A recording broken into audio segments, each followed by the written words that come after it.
Hello, everybody. This is Dr. Cole. It's Monday night, November 1st, and we're now entering week 12 for Political Science 3753 Con Law for the fall 2021 term. Everyone, I'm getting this message out late Monday. I like to get these out over the weekend, Saturday or Sunday, but we're running just a bit late this weekend, so we're getting them out now. Better late than never. Hope to be getting these out over the weekend for the rest of the term. In any case, everybody, on the syllabus, we have freedom of the press this week and freedom of religion next week. After that, we'll be spending a couple of weeks on equal protection and the 14th Amendment, and especially race relations, to finish out the term. But right now, we have to deal with freedom of the press and freedom of religion. Now, Discussion 6 and Quiz 6 both deal with freedom of religion. We'll be beginning Discussion 6 later this week, and Quiz 6 will be the middle of next week. We're asking you to look at two articles from the New York Times by their legal and constitutional law columnist, Linda Greenhouse. Now, Linda Greenhouse believes that the Supreme Court recently has been too friendly and too solicitous toward religion and too receptive to religious-based claims. And I wonder what our student body and our students would think of that. I mentioned that in the note that I sent out about the discussion. So take a look at that and see what you think. Very broadly speaking, it's an important constitutional question. What exactly is the place of religion going to be? Right? And how you respond to these arguments by Ms. Greenhouse will have a good way to go in indicating where you stand on an issue like that.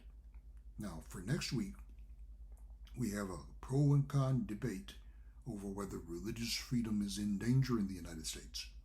And we'll quiz you on that the middle of next week. That will be quiz number 6. 2 articles pro and con from the Wall Street Journal. We'll ask you to look at that for quiz number 6 the middle of next week, but we're still about 10 days away from that. Now, for this week, we have freedom of the press. Those are the notes, class notes for lectures 21 and 22, I believe. Double check that just a moment. Yeah, I believe that's correct. Numbers 21 and 22.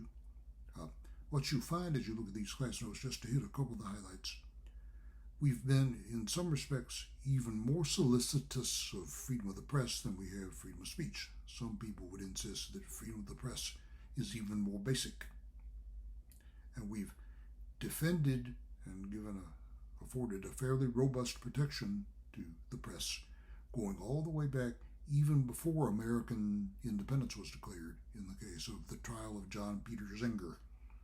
And what was established there went a long way toward determining the American attitude toward seditious libel.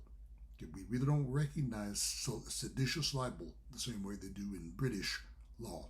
In other words, truth is just about always a defense in a libel case in the United States, not necessarily the case in the UK or other countries around the world.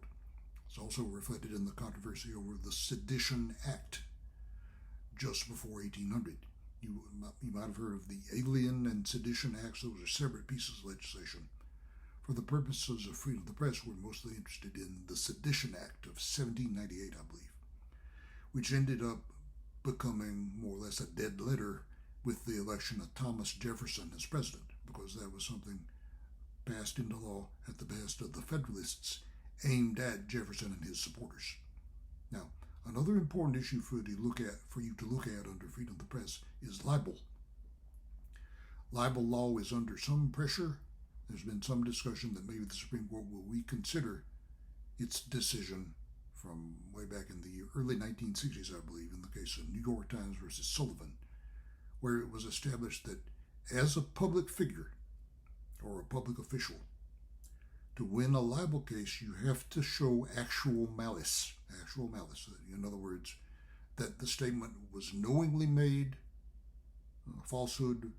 Okay, the statement was made with knowledge that it was a falsehood, or with reckless disregard of whether it was a falsehood or not. That turns out to be a very high bar to meet to win a libel judgment. And some people think it's too hard to win a libel judgment, and so maybe New York Times versus Sullivan should be reconsidered. That's one issue you want to look at as you read through the class notes for lectures 21 and 22. But our discussion 6 and quiz number 6 are related to freedom of religion, which is on the syllabus for next week. We're going to ask you to look at the 2 commentaries by Linda Greenhouse for the discussion that will begin later this week through the weekend and wind up early next week. And then we have a debate over the issue of freedom of religion in America, pro and con, and we'll quiz you on those 2 articles the middle of next week. So we really don't have freedom of religion on the syllabus until next week. This week we're looking at freedom of the press, so that gives you quite a bit to do on both freedom of religion and freedom of the press. So we'll be looking forward to what you have to say in the discussion that will be beginning later in the week. And then you'll have some work to do to get ready for the quiz next week, and also to look at the material on freedom of the press that is on the syllabus for this week. So we'll have a bit more to say to you about the quiz and freedom of religion in general when we talk to you over the weekend, about a week from now. A little bit, 5 or 6 days from now. We're getting this message out late.